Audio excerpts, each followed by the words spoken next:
Right, so this is probably one of my most favourite dishes. The problem is it takes a very long time to make, and it's beef rendang. It's like the best beef curry I think that's available in the world. So I went to my friend, the butcher, and it makes such a difference to make friends with a butcher. And that's what I'd done this year over lockdown. I kind of like made friends with a butcher, and it turns out that it really pays off because you get like the exact meat that you're after instead of like just making do with some of the cuts that you probably don't really want. You can actually go and ask your butcher to bring you into the back and actually cut the actual meat that you want. So that's what I got. Really excited about that. And we're gonna fry that off first, and then we're gonna do the rest of the magic. So the first thing I wanna do is kind of walk you through some of the ingredients. So here's the ingredient list. We have onions, and you need quite a lot of onions, so probably 3 should do you. You could even go 4, 5, or even 6 if same done. We have done it. And then chilies, you need quite a lot of chilies, so I'm gonna go with 4 this time. Garlic, I'm gonna go with like a whole bulb of garlic, and it's my chili, or it's my curry, so I can pretty much do what I want, but like I love garlic and it's just so good. So ginger, lemongrass, chili, and garlic, they're the holy grail of any good chili. They're the holy grail of any good curry, and that's what I absolutely love about this. And then I should have lemongrass, but I don't, so what I'm gonna use as an alternative, and you can do this yourself, is use lemons. So lemons, just zest off the top of them. It's kind of the same world as what lemongrass is, but that's about it. We're gonna use some beef stock just to kind of fill out the rest of the flavors, and then loads of coriander and some coconut milk and some coconut cream. So once we get all this kind of like chopped up and put into the curry, you leave it for about at least 6 to 8 hours of just bubbling down, really reducing down all the meat. So what we're using today is beef topside, and I got just like a nice big healthy amount of it that will do me and my wife. So me and my wife absolutely love this chili. You look at all these chilies here and you probably think that's gonna blow the head off you. It doesn't, because the coconut kind of like reduces everything, and the coconut kind of brings everything all back down into like a very kind of like mild curry. It's got a bit of a punch. So actually what people probably don't know is that ginger actually gives a little bit of heat. So probably you're getting more heat out of this than you're getting out of these, and that blows my mind. So without babbling on anymore, let's get this thing started. So we'll start out with chopping up the onions. And I don't know, like there's probably 100 different ways to chop an onion. This is what I like to do, is basically just to hit it like that, and then you can skin it very easily. And you just basically run your finger around it then, and they're like the easiest onions in the world to chop that way. And then just pop them down in half, and then you can go like pretty kind of thick with these. So like I'm looking like onion pieces about this kind of size. So whenever we're cooking these really slow, these basically reduce into almost nothing, and you'll actually be hard pushed to find the onions. So even though we're putting in like a whole ton of them, it's probably going to be pretty hard to actually find them and taste them once it's all reduced down. Super rough onions. Okay, and that's sitting ready. So let's do our beef, see how it gets on. So the trick to doing beef is to make sure you're using a good cast iron pan. So cast iron has been heating since I've been babbling, and we're gonna drop in some nice olive oil with that. So let's get our oil on the go.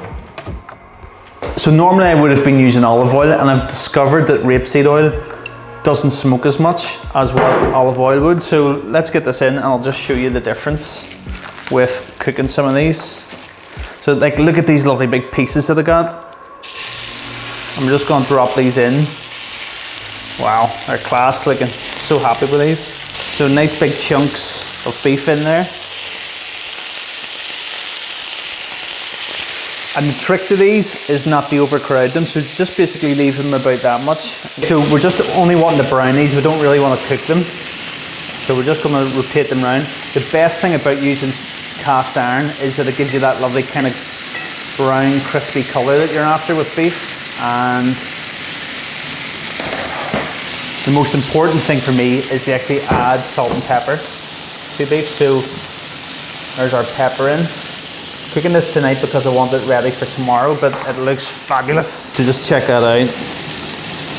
And we're just giving each of these little pieces a nice little bit of salt each. Look at that. You would almost want to eat these now, but I'm gonna wait. So that's our first batch done. And we're gonna use a nice big stock pot like this just to basically reduce the whole curry down over these whole lot of hours. So you can see now that is a lovely piece of beef. And they're done. So look at those lovely pieces of beef now. So we're just gonna lift these out and set them in. Come on with me, look at them. So the thing that makes me happy about these is that I went to the butcher and asked them to give me nice big chunks so that whenever this all reduces down, you're still left with like a nice big piece of steak like that. Look at it, it's just amazing, absolutely amazing. So this is all flavour, and we're going to increase now with the rest of these chunks. Like, look at that chunk. How happy is that? Beautiful.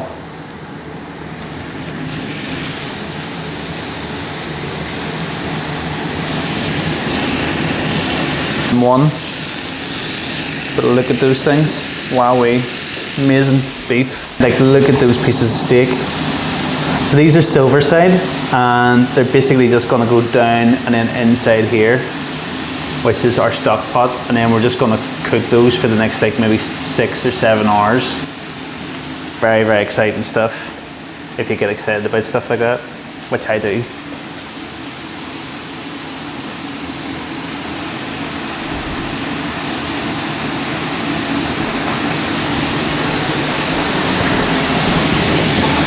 Right, so I declare it time now to take these off, but look at how gorgeous they are. And we're just going to drop these all inside our stock pot now. So they're perfectly brown. You don't want them like cremated, and you don't want to cook them either. You just want to basically have them that they're all sitting in there, perfectly ready to go. Look at that. Okay, so this is all flavour and we don't want to let it go. So we're going to use a little bit more of this rapeseed oil. And we're now going to grab in our massive amount of onions and just drop those in. Look at all those onions.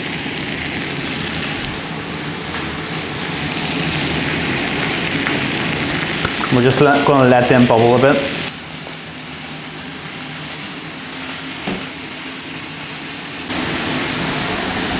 Right, so these onions, we don't really want them to super cook away. We just want to give them a little bit of that colour and take some of the flavour that was on the bottom of this pan. So that's kind of job done now. So we're just going to transfer these and make it a mess. So you have to be careful with cast iron and not lift it. And I don't know how many of you people at home who have partners are told that there's a certain towel in the house. It's called a show towel. So it usually sits on the oven or somewhere like that, and you're not to touch it. I usually end up touching it and getting in a lot of trouble, and it happens every single time. So here we are, we've got our onions, and we're going to just drop our onions now inside with our lovely chunks of meat. Okay, so that's that all done, and it's all sitting now with the onions and the beef. So those smells just make me happy. It's like beef and onions, and it's steaky, and oh, it just smells great. So we now want to enhance that flavour. The next big thing that we're going to do is add in the flavour machine, which is garlic. Garlic is absolutely amazing. Probably using a whole big bulb like this is a wee bit overkill, but it's my house, my rules, my curry. Right, okay, so in with the garlic then. Let's just basically chop off the base of it. Okay, chop off the base of it and then just hit it with a flat of your knife. And that kind of unleashes all your little cloves then from it. 7 amazing cloves of garlic. So let's just chop these up. And again, it actually doesn't need to be super fine, because the reason is that this is now all going to be completely reducing down in the lovely smooth curry. There we go. I'm going to stop with this massive amount of garlic, which is let's just call it a handful of garlic, and we'll just drop that in. Give that a little mix around here just to release it with those onions and oh, there we go. That is exactly what I'm after already. Very happy with that. So the next thing is ginger, and this took me to the age of 42 before I learned this. And basically it's a spoon and ginger, and you just scratch off the top of it. Look at that. Why does like Tesco's and supermarkets not tell you that this is how you get the most out of your ginger? I'll tell you why, because they want you to buy like 6 times the amount of it. So this is by far like, it's the best way to get the most out of your ginger. And actually you can even use the ginger peel for like teas and things like that there, which is pretty nice. But one completely de-skinned piece of ginger, and we're just going to chop that up again into nice little pieces, slithers of ginger. And I absolutely love ginger. Like I could actually eat it raw. I love it that much.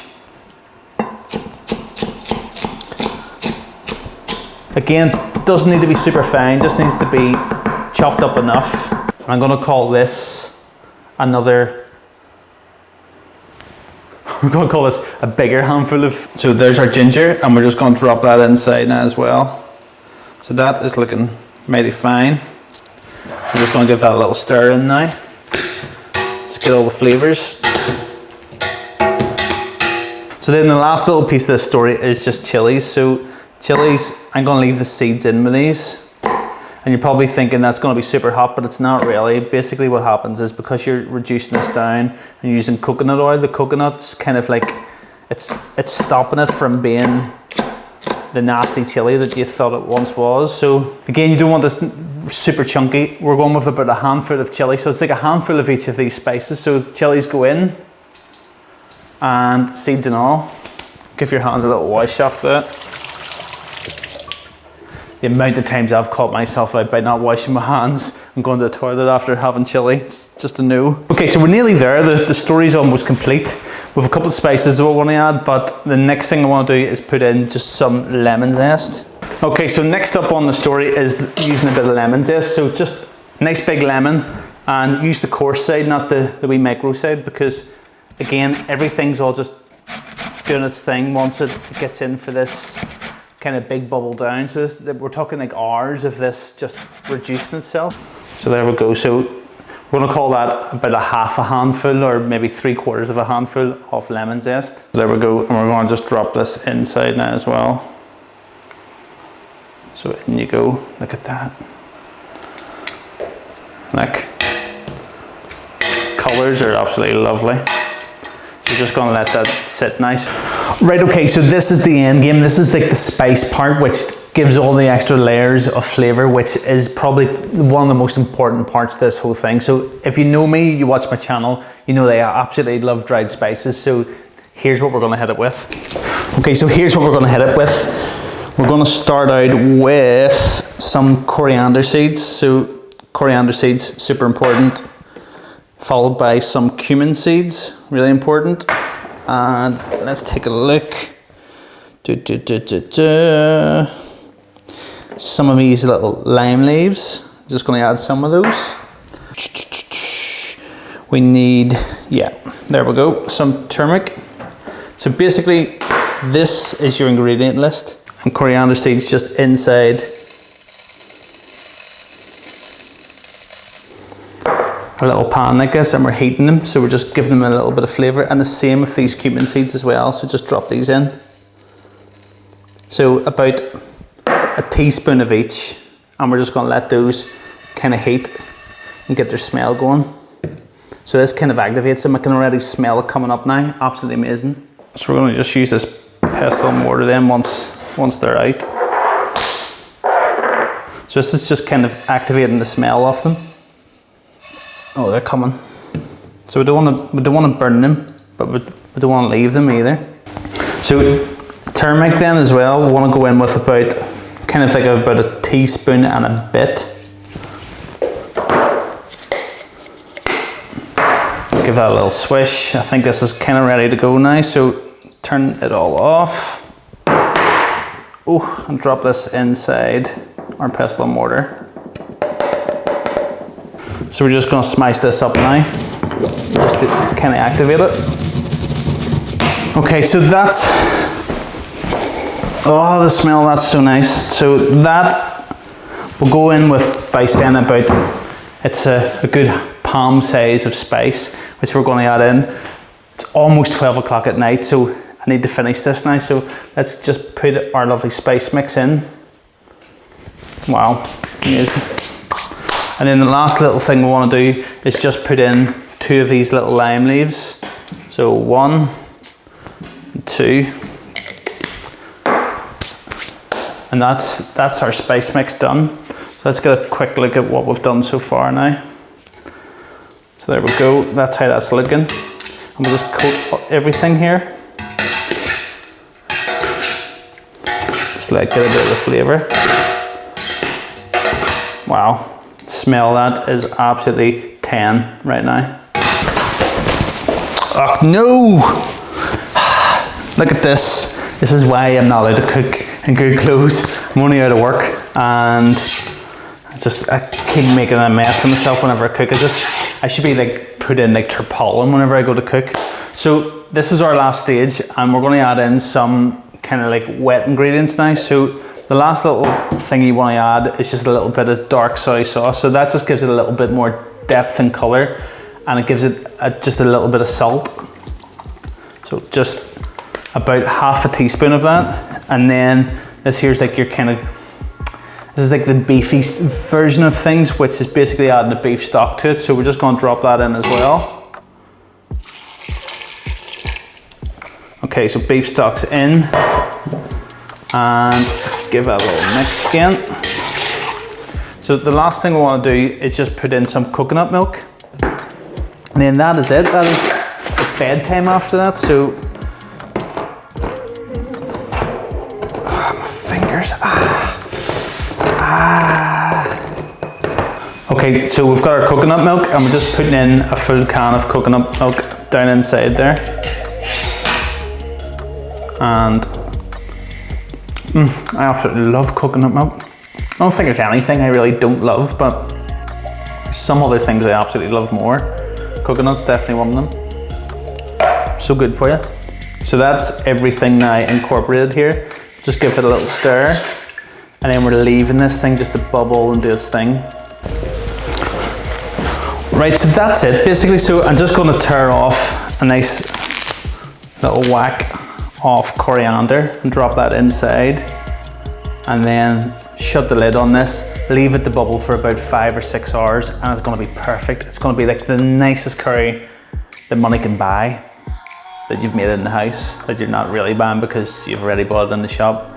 Don't even know what I'm talking about. So here's what we've produced, and we're just going to mix everything in here and then leave it.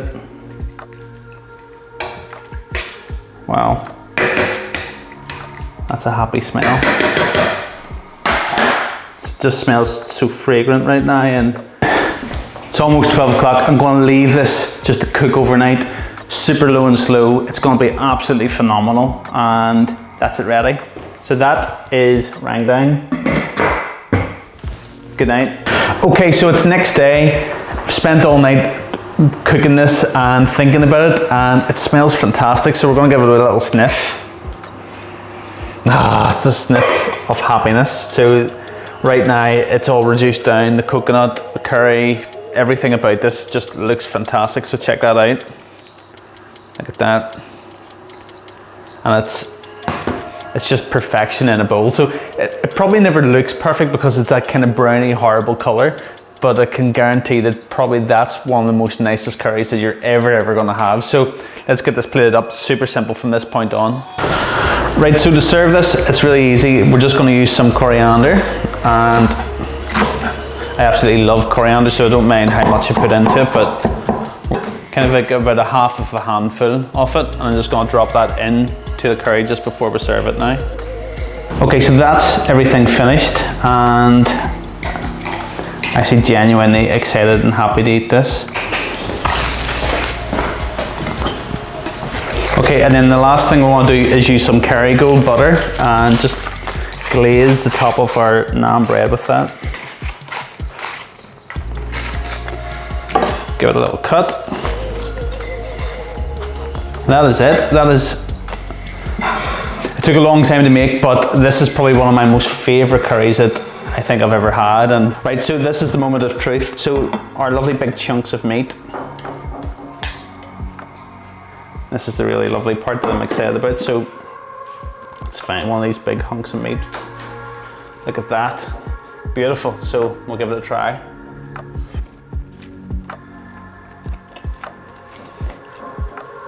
My family always laugh at me, and they're just off camera right now, and they know that every time I go to eat something, I'll go, oh, it's so nice, and genuinely, it's so nice.